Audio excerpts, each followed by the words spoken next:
грохот, грохот, и грохот, и вот этот пожар страшный. И я не знаю, что это, и дым такой черный. Al menos 4 personas murieron y otras 25 resultaron heridas cuando un avión de combate ruso se estrelló en una zona residencial de la ciudad rusa de Yeisk este lunes. El incendio, que le siguió y que afectó a varios apartamentos, ya fue contenido, dijo un alto funcionario local. 17 apartamentos resultaron dañados y alrededor de 100 personas debieron ser evacuadas, según dijeron los servicios de seguridad del gobierno local a la agencia TASS. El ministro de Defensa de Rusia señaló que, según el informe de los pilotos que lograron eyectar, la causa del accidente fue el incendio de uno de los motores durante el despegue. Las autoridades indican que abrieron una investigación. Yeisk es una ciudad portuaria en la costa del mar de Azov y está separada del territorio ocupado en el sur de Ucrania por una estrecha franja de mar. Las cámaras corporales de varios policías ucranianos capturaron el momento en que los agentes logran derribar un dron lanzado por los rusos. Los policías disparan insistentemente al artefacto hasta que cae al suelo envuelto en humo. Al menos 4 personas murieron después de que Rusia lanzara una oleada de ataques con drones kamikazes de fabricación iraní contra la capital ucraniana. Varias personas resultaron heridas y más de una docena quedaron atrapadas bajo los escombros generados por la explosión de uno de estos drones. La Fuerza Aérea de Ucrania contabiliza al menos 37 drones destruidos. Lo que asegura Volodymyr Zelensky, el presidente ucraniano, es que Rusia, con estos drones que afirman en Ucrania serían de fabricación iraní, está Rusia aterrorizando a los civiles en el interior de Ucrania. Vemos que de los 37 drones kamikaze, o sea que se explotan al llegar a sus objetivos, al menos 4 de ellos habrían llegado a la capital de Ucrania, a Kiev, y ahí habrían alcanzado una zona muy concurrida con universidades, con cafés, con restaurantes, y habrían llevado a la destrucción parcial de un edificio, y ahí se habrían encontrado hasta ahora 3 cadáveres, 3 personas sin vida, entre ellas una pareja de jóvenes casados, que ella estaba embarazada de 6 meses y esto en una realidad en la cual vemos que los ataques continúan. También vemos en Sumi, se habla de otros 3 muertos, esta vez como consecuencia de los proyectiles que habría lanzado Rusia. Entonces, ¿qué es lo que ocurre? Ahora en Irán niegan las afirmaciones de Ucrania, también de la inteligencia de Estados Unidos, de que estos drones utilizados de forma masiva ahora por el ejército ruso fueran de fabricación iraní. Aseguran que ellos no suplen con este tipo de armas ni a Ucrania ni a Rusia, que no quieren estar envueltos militarmente en este conflicto. Pero en cualquier caso se trata de una situación muy delicada la que se enfrenta ahora en el interior de Ucrania con estos drones. Alejandra. José, la OTAN y Rusia se preparan para llevar a cabo por separado ejercicios nucleares. ¿Cómo se pueden leer las actividades bajo un contexto que se vive de constante tensión, obviamente? Y tensión nuclear también. Aquí hay que tener en cuenta que hace unos días Putin había asegurado que podían utilizar todos los medios a su alcance si vieran la integridad rusa en peligro, la integridad territorial. También vimos a Joe Biden, que habló inclusive del temor de que se llegue a un Armagedón. Vimos a Josep Borrell de la Unión Europea, que aseguró que si hubiera un ataque nuclear ruso en Ucrania, la respuesta no sería nuclear, pero sí sería aniquilar al ejército ruso. Esa fue su palabra. Entonces, ¿qué es lo que aquí vemos? Que hoy está el comienzo de un ejercicio militar nuclear por parte de la OTAN. 14 países de los 30 de esta alianza atlántica participan en algo así con 60 aviones, algunos de ellos estratégicos, o sea, con la capacidad de llevar armas nucleares. Y también está previsto que dentro de unos días, antes de fin de mes, Rusia comience con sus propios ejercicios nucleares. Entonces, todo esto crea una tensión considerable, aumenta el efecto que tiene esta retórica cada vez más preocupante y, en cualquier caso, ninguno de los dos lados piensa anular estos ejercicios para intentar tranquilizar la realidad. After Russian forces attacked just a short time ago using kamikaze drones. That's according to Ukrainian officials. The city of Kyiv hit at least 4 times. I want to get straight to CNN's Clarissa Ward. She is on the streets of downtown Kyiv. Clarissa, what are you seeing? What do we know? So, Christine, we're here at the sites of one of those 4 explosions that woke Kyiv up this morning. And I think you can see behind me, this is an ongoing rescue effort. This is quite clearly a residential building. We have already seen one body being removed from here. We also saw another elderly woman being rescued from the rubble, actually from one of the balcony on the neighboring building. And we just spoke with the head of the ambulance services who says they don't know for sure, but they do believe it's likely that there are other people still trapped inside that building. Earlier on, there had been reports of voices being heard from underneath the rubble. But you can just get a sense here, Christine, I think, if we sort of look around of just how chaotic this scene is. There are dozens and dozens of paramedics, firemen, rescue workers. There are many, many journalists as well who have gathered here. And we actually also just spoke to the mayor of Kyiv, Vitaly Klitschko, who said that this was quite clearly an attack on a civilian target. Here you see this residential building, but the likely intended target was Kyiv's civilian infrastructure, which Russia has been hitting harder and harder in the past week, clearly trying to cripple energy plants, power plants, heating plants, especially as we go into the winter. But the effect of all this, you can imagine, is quite dramatic in terms of the psyche of people living here in the capital.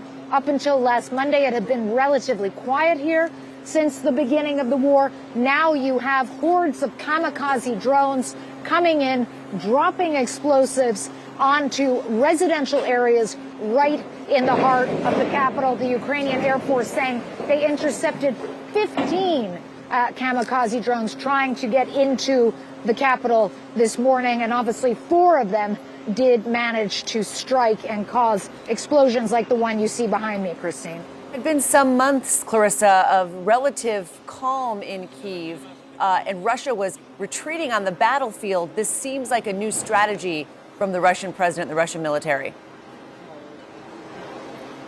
It definitely seems like a new strategy. It's one that's very chilling and grim for ordinary civilians. I think the Ukrainian authorities would say this is kind of a mark of desperation, that the Russians feel they have no recourse left on the battlefield but to try to strike at civilian targets, at civilian infrastructure. And clearly they want to maximize whatever damage they can do as this country heads into the winter. Obviously, it gets very, very cold here in the winter, and that's why you're seeing attempts to hit things like heating plants, like energy plants. But the consequence, of course, of that is that it does have a profound impact on the psyche. I asked the mayor how this is affecting the people of Kyiv. He said, they want to intimidate us, they want to frighten us, but what they're actually doing is making people even angrier and making people want to fight even more, Christine. Pues afortunadamente bien vivo, ¿no? Después de los ataques de ayer por la mañana, por supuesto que fue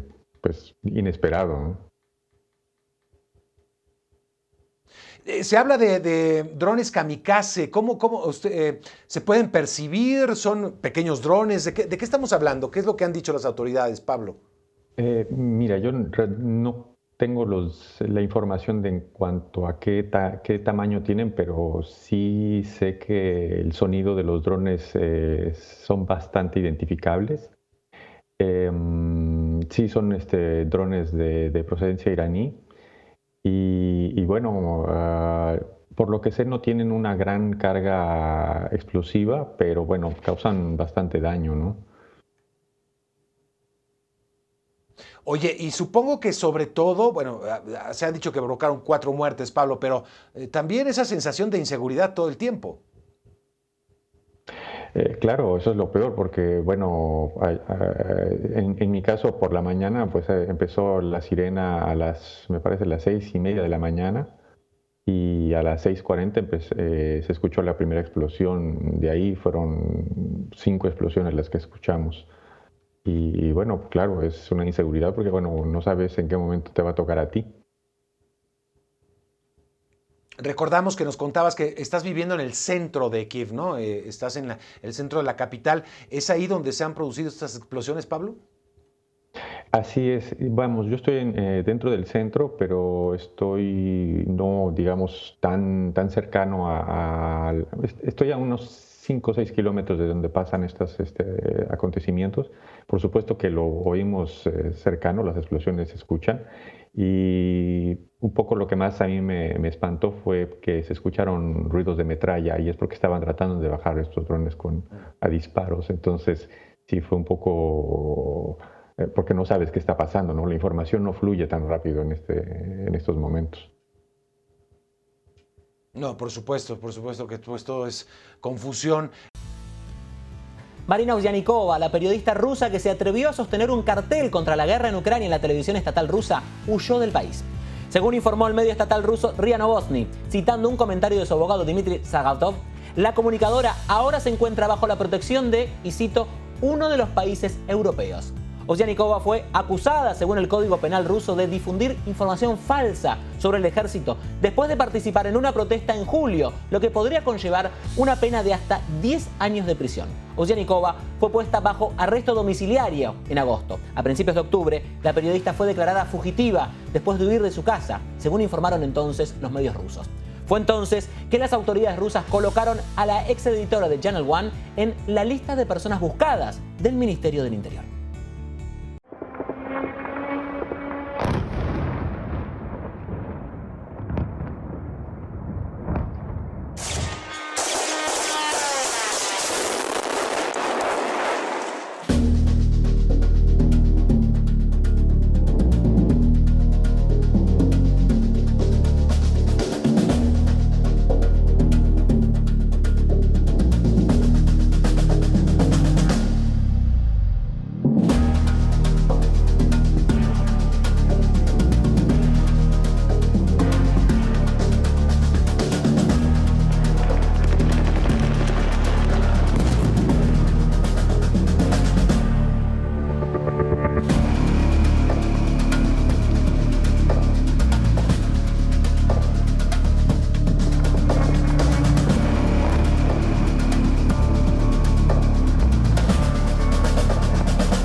They want to switch off the electricity and make an attack to our power plants, stations.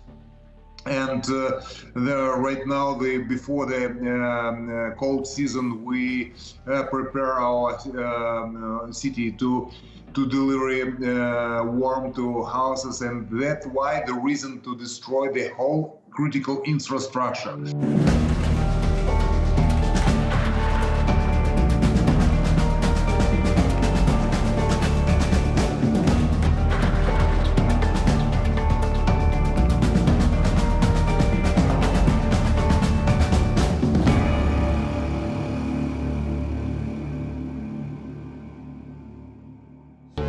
El multimillonario estadounidense Elon Musk tuiteó este sábado que SpaceX continuará financiando el servicio de Internet Starlink en Ucrania, que ha sido una fuente vital de comunicación para las Fuerzas Armadas del país durante la guerra con Rusia. Previamente, SpaceX le había pedido al ejército de Estados Unidos que pagara la cuenta, como informó CNN en exclusiva hace unos días.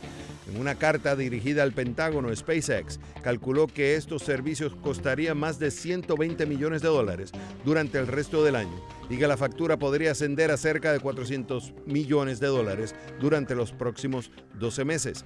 El tuit de Musk decía: aunque Starlink sigue perdiendo dinero y otras empresas obtienen miles de millones de dólares de los contribuyentes, seguiremos financiando al gobierno de Ucrania de forma gratuita.